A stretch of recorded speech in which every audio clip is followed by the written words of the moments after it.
Hi, welcome to Pyrography Made Easy. I'm Brenda. In this episode, I am going to be talking all about basswood. I will be discussing its characteristics and where to buy it. Well, let's get started. Basic characteristics.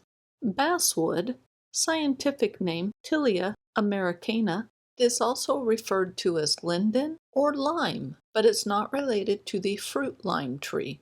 Basswood is a lighter wood with pale subtle grain lines. When wetted out, it turns a yellowish tan color. Wetting the board mimics how it will look as it ages. It also mimics how the board will look if a polyacrylic or lacquer finish is applied. Here's how the board looked before and after it was wetted out. Toxicity. I consulted with Mountain Woodworkers, the Wood Bin, and the Wood Database websites, and basswood didn't appear on any of their toxicity charts. Then I checked with the Wood Database for general information on basswood. Under the Allergies and Toxicities section, it said that basswood dust poses the same standard health risks as any wood dust does, but that there wasn't further reactions associated with basswood, so we will label basswood as non-toxic. Janka rating. The Janka scale is used to determine the hardness of wood by measuring the amount of force required to embed a steel ball into the wood. Basswood has a rating of 410, making it a softwood. For comparison, maple, which is a hardwood, has a rating of 1,450. Since basswood is softer, it is easy to emboss lines and create very deep divots into the wood surface. I'm using an embossing tool for this. Heat requirements. I've got my burner set to produce a dark tan burn result. When I burn on a piece of leather using that same heat setting, the leather turns a dark brown color. On a scale of 1 to 10, where the higher the number means a higher heat setting, I would put leather at level 1 and basswood at level 4. I'm repeating the test, but this time I'm comparing basswood against hard maple. Hard maple has a much higher Janka rating, so it's not surprising that the burn results are much lighter in color.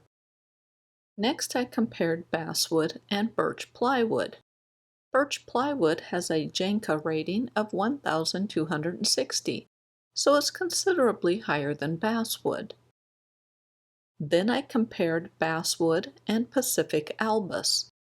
Pacific albus is the softest wood that I have burned on. It has a Janka rating of 292. Lastly, I compared basswood to watercolor paper. The burner created a very pale tan color. So back to the scale. I would put maple at 8, birch plywood at 7, Pacific albus at 3, and watercolor paper at 10. Burning. Basswood is very easy and pleasant to burn on. Its light color allows for a wide range of tonal values to show. Since it doesn't require a high heat setting, I can burn for hours without discomfort from heat. The downside to basswood is that because it is softer, skews and other thin pin tips tend to sink deeply into the wood surface. This includes using the razor edge or the side of a shader. Heat gun. Next, I'm comparing a heat gun versus a pyrography burner on my basswood board. Heat guns work by blowing air that is hot enough to darken the board. That hot air can turn some boards a different color when you compare them to what a pyrography burner does. I did a product review on the heat gun that I am using. I will put a link to that video in the description below. Comparing the pyrography burn marks with the heat gun burn marks you can see there is a color difference. The heat gun turned the board a grayish to black color, whereas the Pyrography burner created tans to brown colors. This can be used to create additional contrast in artwork. An example is this dog portrait I did. I went over the background with a heat gun to give it a gray hue, and that helped the dog stand out more. Color drop. I applied a drop of fuchsia-colored alcohol ink onto the board to see how much it would spread. I also applied a drop of watercolor. Actually, I applied several drops of watercolor. Then I went and washed out the paintbrush, went to the bathroom, killed about 4 minutes of time waiting for that paint to absorb into the wood. When it didn't, I added some water to it to dilute it some more, and I just blotted the water off and let the board dry. The alcohol ink spread a lot more than the watercolor did. Sourcing. To search on the internet, try one of the following: basswood planks, basswood plaques, or basswood boards. Do an internet search for basswood plaques, and then click on the Shopping option. The computer displays a number of results from an assortment of stores and online vendors. You can also search individual vendors like Amazon.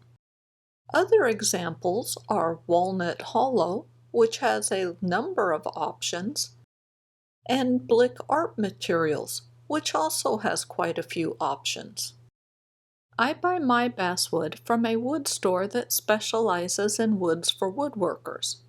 Most large cities have one, if not more, woodworker stores. To find them, do an internet search for exotic woods. This will filter out home improvement stores like Lowe's and Home Depot. Now, something to keep in mind is that the boards at these stores often need a lot of work before they're usable. Todd has to make sure the board is square, even thickness. He has to do a lot of sanding. This sample piece of basswood shows just how rough the boards can be. Cost. Like all wood, the cost depends on where you buy it, if the place is having a sale, and the size of the board. As for the size, the width, length, and the thickness will all affect the price. Shop around. Walnut Hollow sells a 9x11 board for $10.99. On Amazon, that same board costs $9.99. Another thing to consider is buying in bulk. Michaels offers Pro Packs. This pack of 8 is the same size as the Walnut Hollow board, but these boards cost $8.44 each. If you don't like the live edge, just cut it off. Or you can buy boards without the live edge, but I would only buy boards that you can look at.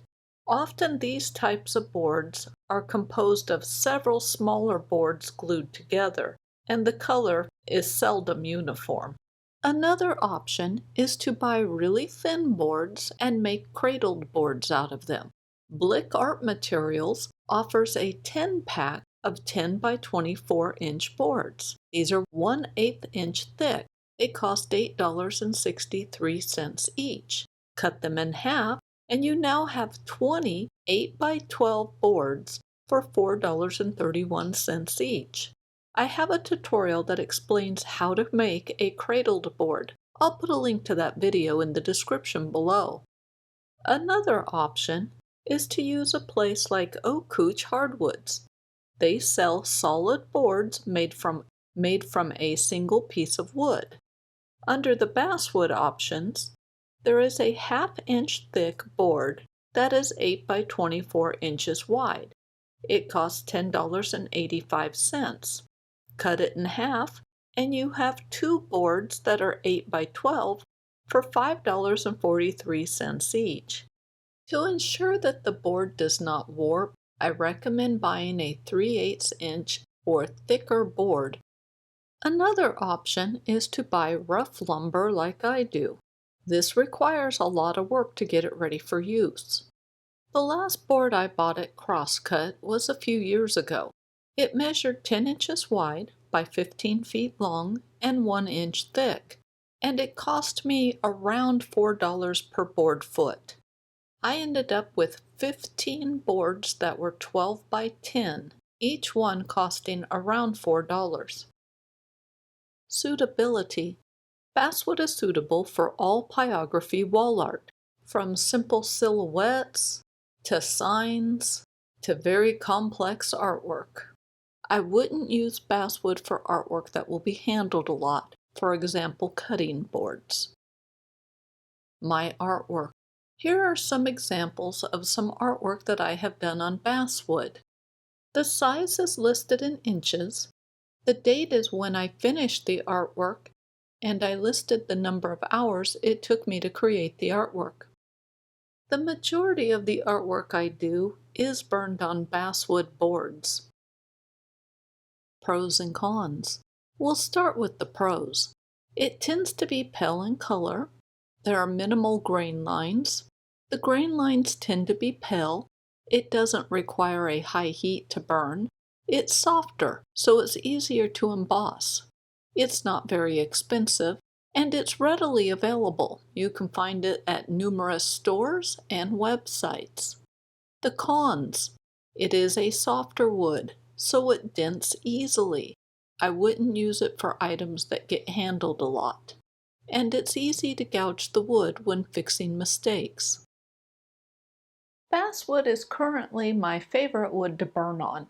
I really like its pale color because of the wide range of tonal values that will show on it. I also like the fact that it's softer, so you don't have to burn at a very high heat.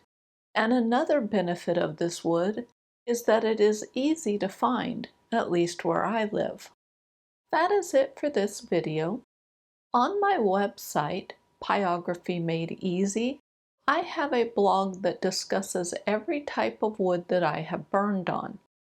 It doesn't cover things in as much detail as this video did for basswood, but eventually I will have a video for each of the woods that I have burned on. I will put a link to my website in the description below. Well, thank you so much for watching my video, and I will see you soon.